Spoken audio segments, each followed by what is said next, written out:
Welcome to Montgomery County, a county that has one of the lowest violent crime rates in the state of Texas due to the good work of the men and women of the Sheriff's Department and all the combined police agencies within the county.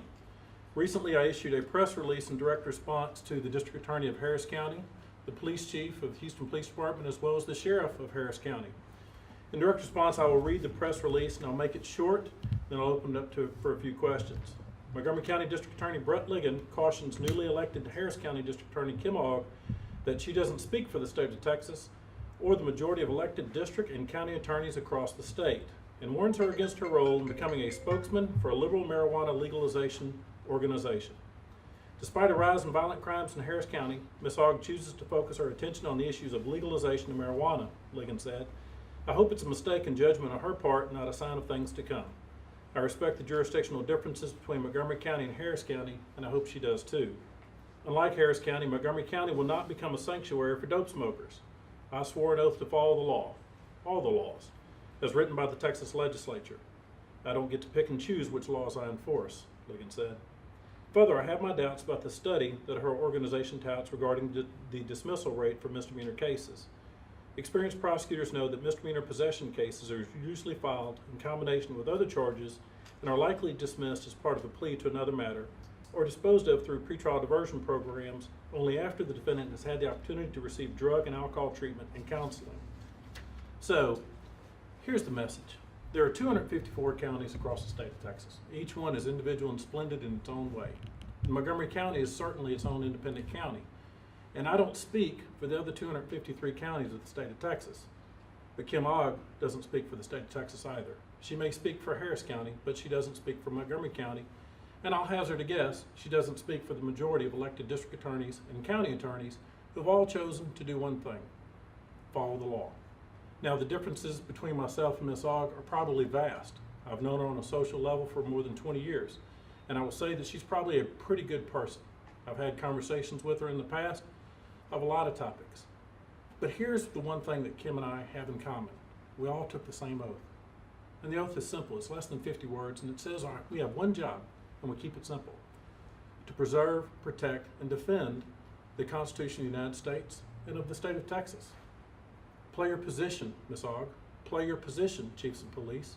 Play your position, sheriffs. Because when you choose to decide which laws that you don't want to enforce, then this becomes mob mentality. The role of the legislature is clear. They enact the laws, not the district attorneys. There is a separation of powers for a reason. The powers of the district attorney come from the executive branch, not through the legislative branch. I think everyone should take an opportunity to go to Austin and voice their opinion, but no one has the right to choose to disregard the laws of the state of Texas. And if you don't want to enforce the laws of the state of Texas, then of all places, don't run for district attorney. Don't seek an appointment as a chief of police or run for sheriff of the largest county in the state of Texas. And so that's the message. It's simple. Play your position. And the position is clear. The district attorney's role is to enforce the laws as written. Because what happens then is because perhaps it's the largest county. And then it becomes might makes right. And then we get a feudal system again. But that's not the rule. And that's not the law. And that's not the way that exhibits the people's will. Because the people's will is what goes on already in the laws. If you have mob mentality and if you have mob enforcement, then you don't have the rule of law anymore. You just have people doing what they want to do. And that's not a society of laws or of law abiders. Are there any questions? What impact do you think what Kim Ogg is proposing may or may not have on your county, if at all? Well, we are neighbor counties, and I've certainly spoken to people within her office about seeking a common ground to attack violent crimes. I was a prosecutor in Harris County, and for a decade I worked alongside the shoulders of the men and women law enforcement of Harris County, so it's a jurisdiction I know well. I know the problems that they have, and it starts with violent crime. Legalizing drugs or any drug is certainly not the answer to reducing violent crime, but the greater topic is this. As the elected district attorney, you've got one job, and it's to enforce the laws. If you want to change the laws, then run for state rep, or run for state senator, or lobby the state reps and the state senators. And that's what I think that perhaps in her judgment maybe she missed out on, because the role of the district attorney is not to advocate reform and change. The role of the district attorney is to enforce the laws. Can you touch more on the, you kept saying mob mentality. Can you just touch a little bit more specifically on that and what you mean? Sure, absolutely. The state of Texas has 30 million residents. And of course, we've got population clusters that would be in Dallas County, Bexar County, and Harris County. And even though those three counties are large and those are good people in those counties don't run the entire state of Texas. And so there's a process that you want to change the law. And so if you don't follow this law, whether it's legalization of marijuana today, and not legalization, we're talking about a whole scale turning your back on it. We're talking about a whole scale turning your back on police officers in the community that make lawful arrests supported by probable cause, that elected DA is going to say, I'm not going to file charges even though you had a lawful right to bring that arrest. And so if it's an issue of, well, because we're the largest county, we make the rules, that's mob mentality. And that's what you have to guard against, because at that point, then it's just whoever's the biggest gets to make the rules.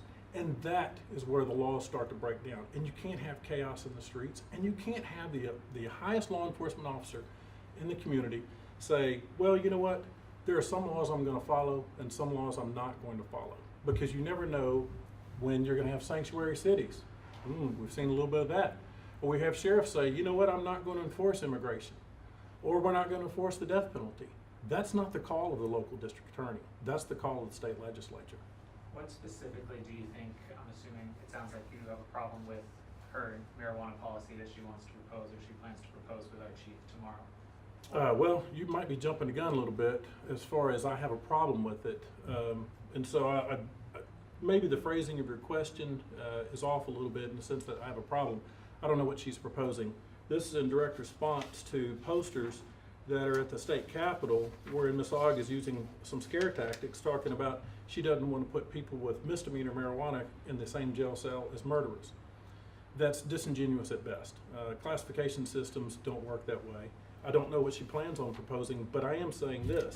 When you have posters that are popping up in Austin and you've got the DA, the police chief, and the sheriff all pushing for a legalization of marijuana or a whole-scale ignoring of the law, then that's mob rule. Right now, before under DA Devin Anderson, it was 2 ounces or less. You didn't go to jail, you went to a diversion program. I think what she plans to propose tomorrow, as far as we understand it, is 4 ounces or less. Do you have a problem or an issue with that sort of? Well, you keep saying, do I have a problem? Do you have an issue with that? And here's my issue, is it's the role of the district attorney to follow the law. What I think perhaps you're asking me is, hey, where does the district attorney's discretion begin and where does district attorney's discretion end? For example, if you're looking at any case, the DA would take a look at it and say, all right, is this a low-end user? Does this person have a drug and alcohol problem? A whole-scale ignoring a person stops the benefit that the government can have through its probation department or through other agencies that you're in partnerships with to provide real-time drug and alcohol counseling to people. And so if you turn your back to them, you're still going to see them. You may not see them in the jail cell, but you're still going to see them on the streets, or you're going to see them in the mortuary. And so where do you want to deal with your low-end drug users? Where do you want to deal with your sanctuaries? Because I can tell you, this job is simple. It only gets hard when you complicate it. DAs should play their position. We're not the legislatures, and we're not the police. We're the prosecutors. So my advice is, and I think it's the advice that most prosecutors throughout the state of Texas follow, is play our position. So this is not a policy that you would be in support of here I in haven't County? heard the policy. What I've heard is you give a summary of an account of perhaps a policy you think you may have heard, and it may be unveiled tomorrow. So I really don't want to speculate on something I haven't read. This is in direct response to it being Marijuana Week at the state legislature, and Ms. Ogg, as well as Chief Acevedo and Sheriff Gonzalez, has pushed for decriminalization of marijuana. So that's a little too premature, but I'm sure I'll have something to say about it when I read it.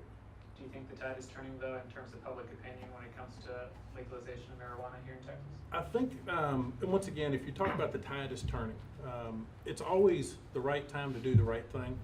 And so when you're asking me, is the tide turning? Does the tide turn because something is wrong or because something is right? And so you're not arguing that it's the right position. What you're telling me is that there's a great weight and pressure to legalize something that's clearly detrimental to society. And so sometimes it's the role of a single DA in a small county of the state of Texas to say, not in Montgomery County, and you don't speak for the entire state of Texas. I think we're good there, so we'll stop it. Thank you all very much. Thank you. You didn't get to ask anything. Did you have anything? All right, good. Thank you.